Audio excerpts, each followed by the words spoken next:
تاجدار ختم نبوت، تاجدار ختم نبوت۔ اس عدالت میں تو فیصلے عزیزم میرے اور آپ کے حق میں جھوٹ کے بل بوتے پر ہو جائیں گے، لیکن وہ دیکھ رہا ہے، یعلم ما فی قلوبکم، جو دلوں کے حال بھی جانتا ہے، یعلم ما فی الارحام، جو ماں کے بطن کی حالتیں بھی جانتا ہے۔ عزیزان محتشم، وہ تو دیکھ رہا ہے، وہ تو دیکھ رہا ہے کہ کون سچا ہے اور کون جھوٹا ہے، وہ دیکھ رہا ہے، اور اسی کا فرمان ہے کہ اس دن جھوٹوں کو نفع نہیں ہوگا۔ تیری یہ ساری چلاکیاں اور یہ تیری ساری مکاریاں اور فریب اور دھوکے، یہ اس دن کام نہیں آئیں گے۔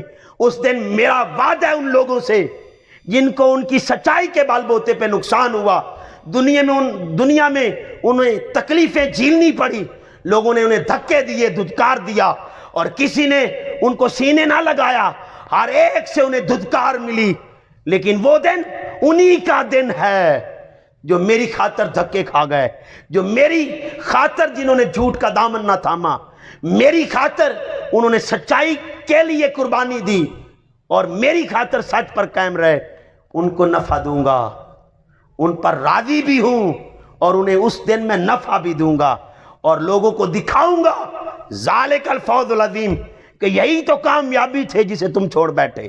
آؤ عزیزان محتشم، آج تو ہم سوشل میڈیا پہ اپنی تقریریں لگا کے، اپنی نکابتیں وائرل کر کے اور کلپ چھوٹے چھوٹے بنا کے سینڈ کر کے دکھاتے ہیں کہ میرا تو فلاں محفل میں حاضری ہوئی ہے اور فلاں جگہ بھی میں بیٹھا ہوں اور ساتھ بڑے بڑے لوگ بیٹھے ہیں۔ عزیزان محتشم، لیکن دل میں اگر سچائی نہیں تو تمہارے کسی الفاظ کا تجھے نفع نہیں ملنے والا۔ یا میں بات کر رہا ہوں آپ کو تو میں وصیت اور نصیحت کر رہا ہوں، لیکن دل اپنی نصیحت سے خالی ہے، میں خود سچائی سے دور ہوں۔ عزیزان محتشم، جب وہ دن آئے گا جس دن وہی فیصلہ کرے گا، اور وہ سب سے بڑا جج ہے، وہی سب سے بڑا قادر ہے، اور وہی فیصلہ کرنے والا ہے، وہی فیصل ہوگا اور کوئی فیصل نہیں ہوگا۔ آؤ عزیزان محتشم، پھر کہاں جائیں گے؟ کس کے در پہ چوکھٹ پر تم دستک دو گے؟ آؤ عزیزان محتشم، آج سچائی کا دامن تھام لو، آج سچے ہو جاؤ۔ میرے اور آپ کے آقا جانی رحمت عالم صلی اللہ علیہ وآلہ وسلم ارشاد فرماتے ہیں، 4 چیزیں جس بندے کو نصیب ہو جائیں وہ پریشان نہیں رہتا، اور ان میں ایک بات یہ بھی ہے کہ جس کو سچ نصیب ہو جائے وہ پریشان نہیں رہتا، اس کی زندگی سے پریشانی ہٹ جاتی ہے۔ ابھی میں نے آپ کے سامنے میں اپنے جد امجد کا واقعہ سنایا کہ سچائی کی برکت یہ تھی، سچائی کی برکت یہ تھی عزیزم، اب کتنے لوگ لوٹے جا چکے تھے، لیکن آپ کے سچ نے ساروں کے مال کو واپس کروا دیا۔ وجہ کیا بنی تھی؟ وجہ صرف ایک سچ بنا تھا۔ آؤ عزیزان محتشم، سچائی میں اتنی طاقت ہے کہ وہ لوگوں کے لیے رحمت بن جاتی ہے۔ آؤ اپنے آپ کو سچائی پر قائم کیجئے۔ حضور فرماتے ہیں جو بندہ سچا ہو وہ پریشان نہیں رہتا۔ آج پریشانی معاشرے میں ہے کیوں؟ کس وجہ سے ہم پریشان ہیں؟ عزیزم، ہماری زندگیوں میں سچائی نہیں رہی۔ آج میں اور آپ جھوٹ کے بل بوتے پہ چل رہے ہیں، اور جھوٹ کبھی بھی بندے کو چین نہیں آنے دیتا۔ آج ارادہ کر لیں کہ ہم سچائی کا دامن تھامیں گے، آپ کی زندگیوں میں راحت آ جائے گی، آپ کی زندگیوں میں چین آ جائے گا۔ یہ پیر بننا راحت کا سبب نہیں، یہ مدرس ہو جانا راحت کا سبب نہیں بنے گا۔ آؤ عزیزان محتشم، یہ آپ کا تقریر کرنا اور خطیب بن جانا راحت کا سبب نہیں بنے گا، آپ کا بہت بڑا فقیہ ہو جانا راحت کا سبب نہیں بنے گا۔ پھر راحت کا سبب کیا بنے گا؟ آؤ میرے اور آپ کے آقا جانی فرماتے ہیں صلی اللہ علیہ وآلہ وسلم، تم سچ کا دامن تھام لو، جس کے پاس سچائی ہوگی وہ راحت میں ہوگا، وہ راحت میں ہوگا۔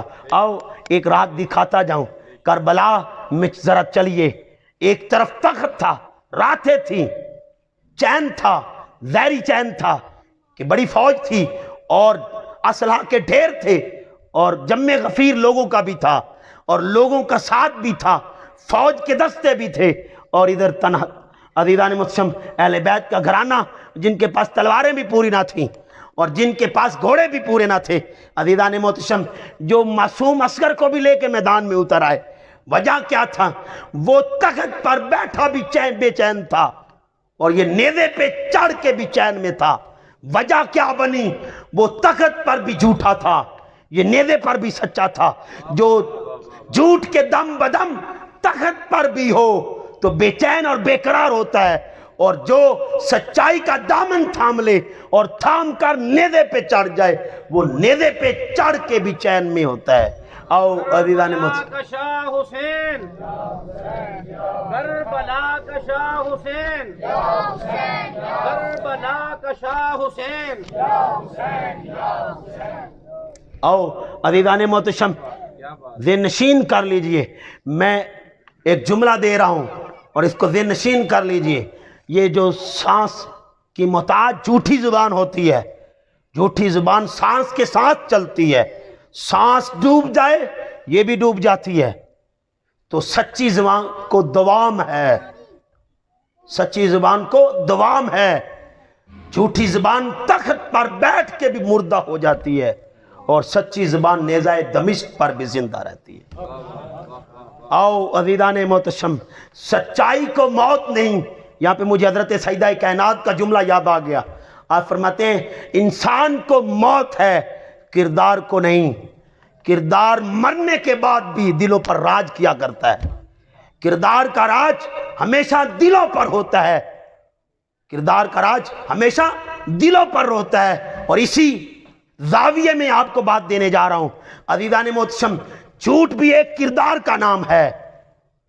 برے کردار سے جھوٹ نے جنم لیا اور جھوٹ کو موت ہے، اور سچائی نے سچے انسان سے جنم لیا. سچائی کو دوام ہے، حیات ہے. اب تخت پر بھی جھوٹ ہو تو مردہ رہتا ہے اور سچائی نیزہ دمشق پر بھی زندہ رہتی ہے. آؤ عزیزان محتشم ذہن نشین کر لیجئے. میرے اور آپ کے آقا جانی فرماتے ہیں جو بندہ سچ پر آ جائے وہ بے چین ہونا چھوڑ جاتا ہے، اس کو راحت نصیب ہو جاتی ہے، اس کو راحت مل جاتی ہے، اس کو قرار مل جاتا ہے، وہ بے چینیوں سے دور ہٹ جاتا ہے. وجہ کیا ہے؟ سچائی کا تعلق رحمان سے ہے اور جھوٹ کا تعلق شیطان سے ہے. جس کا تعلق شیطان سے ہو وہ بھلا کیسے راحت پا سکتا ہے؟ اور جو اپنا تعلق شیطان سے کٹ آف کر دے، توڑ ڈالے اور رحمان کی طرف آ جائے. تو عزیزان محتشم، آپ نے قرآن نہیں سنا؟ الا بذکر اللہ تطمئن القلوب، اسی کے ذکر سے تو دلوں کو چین ملتا ہے. میں تطبیق کر رہا ہوں عزیزان محتشم، دلوں کو چین اس کے ذکر سے ملتا ہے، اور یہ بھی اس کا ذکر ہے کہ بندہ سچا ہو جائے، بندہ سچائی پر آ جائے. جو بندہ سچائی پر آ جائے وہ بھی تو اسے یاد کر رہا ہے. اے اللہ، دل تو چاہ رہا تھا، نفس کی خواہش تھی کہ آج جھوٹ بول کے اپنے من کو راضی کیا جائے، لیکن آج من کی رضا نہیں چاہ رہا، آج میں تیری رضا چاہ رہا ہوں. تو عزیزان محتشم، اپنی رضا کو ٹھوکر لگا کے اس کی رضا کو پانا ہی تو ذکر ہے، یہی تو اصلی ذکر ہے. آؤ عزیزان محتشم، اللہ کے نبی فرماتے ہیں چین پانا چاہتے ہو تو سچائی کا دامن تھام لو. تھامیں گے نا انشاءاللہ. اور دوسری بات حضور فرماتے ہیں، اب سنتے جائیں. دوسری بات آقا جانی فرماتے ہیں جو امانت دار ہو جائے، امین بن جائے، وہ پریشان نہیں رہتا. آج پریشانیاں ہیں کیوں؟ ہمارے سے امانت داری چھن گئی ہے. آج ہم امین نہیں رہے عزیزان محتشم، امین نہیں رہے. یہاں پہ بیٹھے ہوئے اگر مجھے وقت 3 منٹ ملا ہے تو میں چوتھا منٹ لوں گا تو کسی اور کا لوں گا. تو یہ بھی حساب امانت داری کا دینا پڑے گا. ہم یہ باریکی نہیں دیکھتے عزیزان محتشم، ان باریکیوں میں آئیں گے تو کامیابیاں ملیں گی. ہماری اصل پہچان ہی یہ تھی کہ ہم باریک بینی سے اپنی زندگی گزارنا پسند کرتے تھے. ایک وقت تھا ہمارے اسلاف کے انداز تھے عزیزان. یہ بھی اب مجھے کسی نے کہا کہ یہ آپ کے پاس 3 منٹ ہیں، چوتھے منٹ میں قاری صاحب کی باری ہے، تو اب ان کی باری چھین رہا ہوں نا. چوتھا منٹ اگر لیتا ہوں اور ساتھ کہہ دیتا ہوں اسٹیج پہ بیٹھے قاری صاحب آپ کی اجازت ہے، یہ بھی مجبوری سے کہہ دیتے ہیں جی اجازت ہے، دل نہیں بھی تو کہتے ہیں اجازت ہے. عزیزان محتشم، تو اب اسٹیج پہ یہ میری عزت کر رہے ہیں، پھر بھی میری عزت کا مان انہوں نے رکھ لیا، لیکن میں کل روز محشر اس کا بھی جواب دوں. یہ سن لیجئے، نقیب محفل بھی بیٹھے ہیں اور خطیب محفل بھی بیٹھے ہیں، اور میں بھی آپ کے سامنے جو باتیں کر رہا ہوں کل کو مجھے بھی ان کا جواب دینا پڑے گا.